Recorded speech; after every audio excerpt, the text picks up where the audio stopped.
পাল্লার দিন শেষ ডিজিটাল স্কেলে বাংলাদেশ। আজকে আমি কিছু ডিজিটাল স্কেলের সার্কিটের সাথে আপনাদেরকে পরিচয় করিয়ে দেব, যে সার্কিটগুলো কমন সার্কিট।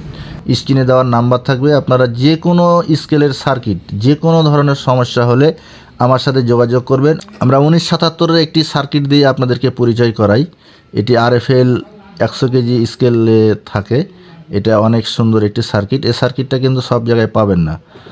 আমাদের কাছে ফোন করলে অবশ্যই আপনাদেরকে এই সার্কিটটা দিতে পারবো। তারপরে আমরা আরও সামনে কিছু সার্কিট আছে। এটা মেঘা কোম্পানির সার্কিট, মেঘা স্কেলে থাকে। অনেক সুন্দর একটি সার্কিট। আসলে এই ডিজিটাল স্কেলে যে কোনো ধরনের সমস্যা হলে আমাদেরকে ফোন করলে আমরা সেটার সমাধান করে দেব, কিংবা আমরা সার্কিট সেটা দিতে পারবো। হয়তো আমার ক্যামেরার মাধ্যমে সে সার্কিটগুলো দেখতে পাচ্ছেন, এটাও একটা কমন সার্কিট। এই সার্কিটগুলো যদি আপনাদের লাগে তাহলে অবশ্যই আমাদের সাথে যোগাযোগ করবেন। আমাদের স্ক্রিনে ফোন নাম্বার দেওয়া থাকবে, চাইলে আপনারা ফোনে যোগাযোগ করতে পারবেন। তো আমাদের ঠিকানা জাতাহারা বাজার বন্ধু ইলেকট্রনিক্স। সেখানে ডিজিটাল স্কেলের সকল ধরনের মালামাল আপনারা পাবেন। আর ভিডিওটি ভালো লাগলে সবাই লাইক কমেন্ট শেয়ার করে সবাইকে দেখার সুযোগ করে দেবেন। তো সবাই ভালো থাকবেন, সুস্থ থাকবেন। ধন্যবাদ সবাইকে।